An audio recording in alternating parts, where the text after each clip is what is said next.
नमस्कार, Tarun Bharat news bulletin मध्ये आपल्या सर्वांचे स्वागत. आता पाहूया ठळक घडामोडी. स्थानिक गुन्हेन्वेषण शाखेची मोठी कारवाई. 300 किलो गांजा जप्त, एक संशयित पोलिसांच्या ताब्यात. सांगली जिल्हा पोलिसांच्या स्थानिक गुन्हेन्वेषण शाखेनं गांजा तस्करी विरोधात मोठी कारवाई करत तब्बल 300 किलो गांजा जप्त केलाय. या कारवाईत एका संशयिताला ताब्यात घेण्यात आलं असून मिरज ग्रामीण पोलीस ठाण्यात गुन्हा दाखल करण्यात आलाय.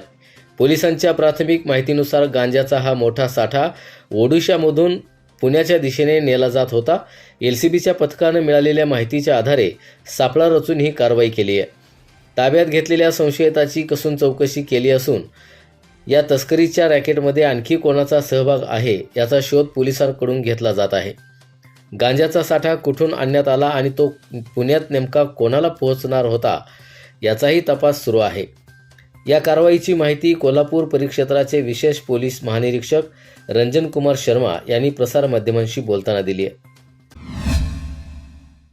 सांगली महानगरपालिकेची महासभा गुंडाळून महापौर निघून गेले, काँग्रेसचा आरोप. सभागृहात महापौर पळाल्याच्या घोषणा. सांगली, मिरज आणि कुपवाड शहर महानगरपालिकेच्या महासभेत सत्ताधारी भाजप आणि विरोधकांमध्ये जोरदार खडाजंगी झाली. पाणी पुरवठ्यासारख्या महत्त्वाच्या विषयावर चर्चा न घेता ठेकेदारांची सुमारे 15 कोटींची बिलं काढण्याचा विषय आणल्याचा आरोप विरोधी पक्षनेते मंगेश चव्हाण यांनी केलाय. महासभेत प्रशासनावर सुपारीचा आरोप झाल्यानंतर आयुक्त संजिता महापात्र यांनी नाराजी व्यक्त करत डायस सोडला. त्यानंतर समाज कल्याण विभागातील सुमारे 23 कोटींच्या कामांवरून नगरसेवक संजय मेंढे यांनी प्रश्न उपस्थित केला.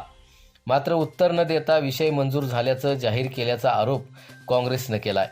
यानंतर महापौर धीरज सूर्यवंशी यांच्यासह भाजपचे नगरसेवक सभागृहाबाहेर गेल्याचं सांगत काँग्रेसच्या नगरसेवकांनी महापौर पळाले अशा घोषणा दिल्या.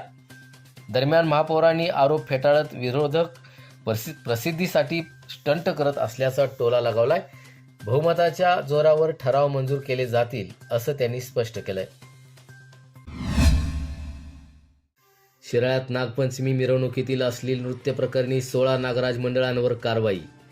शिराळ्यात नागपंचमीच्या मिरवणुकीत अश्लील नृत्य केल्याप्रकरणी पोलिसांनी तब्बल 16 मंडळांवर कारवाई केली आहे.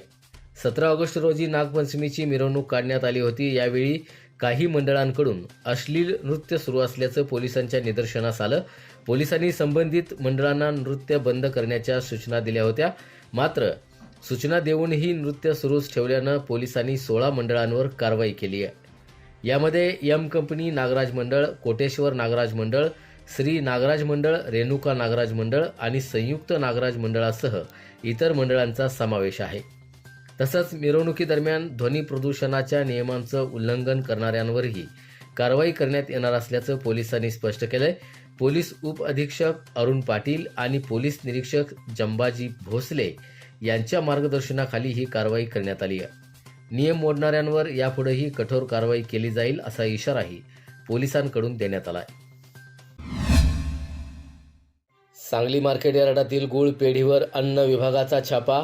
4,30,000चा गूळ जप्त. सांगलीच्या वसंतदादा मार्केट यार्डातील गूळ व्यापारी पेढीवर अन्न आणि औषध प्रशासनाच्या पथकानं छापा टाकला.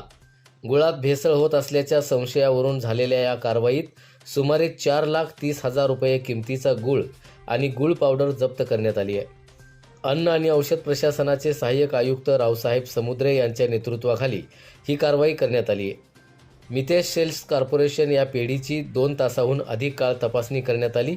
गुळात साखर आणि काही रसायनांची भेसळ होत असल्याच्या तक्रारी प्रशासनाकडे केल्या जात होत्या. या तपासणी दरम्यान गुळाच्या लेबलिंगमध्ये काही त्रुटी आढळल्या. तसंच गूळ पावडर आणि गुळाच्या ढेपांच्या दर्जाबाबतही संशय निर्माण झाला. त्यामुळे संबंधित माल जप्त करून त्याचे नमुने तपासणीसाठी घेण्यात आलेत. अन्न सुरक्षा अधिकारी तुषार घुमरे यांच्यासह 4 जणांच्या पथकानं ही कारवाई केली आहे. नमुन्यांचा अहवाल आल्यानंतर पुढील कारवाई केली जाणार असून गुळातील भेसळ आणि दर्जाबाबत तपासणी सुरूच राहणार असल्याची माहिती प्रशासनानं दिली आहे. स्वर्गीय अजितदादा पवार यांच्या जयंतीनिमित्त सांगलीत रोजगार मेळावा. 70 कंपन्यांचा सहभाग. स्वर्गीय अजितदादा पवार यांच्या जयंतीनिमित्त राष्ट्रवादी काँग्रेस शहर जिल्हा सांगली आणि उडान जॉब सांगली यांच्या संयुक्त विद्यमानं 22 ऑगस्टला सांगलीत मोफत रोजगार मेळाव्याचं आयोजन करण्यात आलंय. हर हफ्ते एक नेक काम अजित दादा के नाम या उपक्रमाचा हा 13वा आठवडा आहे. या मेळाव्याची माहिती राष्ट्रवादी काँग्रेसचे शहर जिल्हाध्यक्ष प्राध्यापक पद्माकर जगदाळे यांनी आज पत्रकार परिषदेत दिली आहे. प्रशांत माने यांच्या संकल्पनेतून आणि प्राध्यापक पद्माकर जगदाळे यांच्या देखरेखीखाली हा उपक्रम सुरू आहे. मेळाव्याला तरुणांचा चांगला प्रतिसाद मिळत असून आतापर्यंत 70 कंपन्यांनी सहभागासाठी नोंदणी केली आहे, तर 2169 युवक युवतींनी रोजगारासाठी नोंदणी केली आहे. शिक्षण, कौशल्य आणि पात्रतेनुसार युवकांना विविध कंपन्यांमध्ये थेट रोजगाराच्या संधी मिळणार आहेत. नोकरीच्या शोधात असलेल्या युवक युवतींनी मेळाव्यात मोठ्या संख्येने सहभागी व्हावं असं आवाहन प्राध्यापक पद्माकर जगदाळे यांनी केलंय. याचबरोबर आजचे बातमीपत्र इथे संपले. अधिक माहिती आणि ताज्या घडामोडींसाठी पाहत रहा तरुण भारत न्यूज चॅनल. तसेच आमच्या चॅनलला लाईक, शेअर आणि सबस्क्राईब करायला विसरू नका. आणि विश्वासार्ह बातम्यांसाठी दररोज वाचा दैनिक तरुण भारत. धन्यवाद.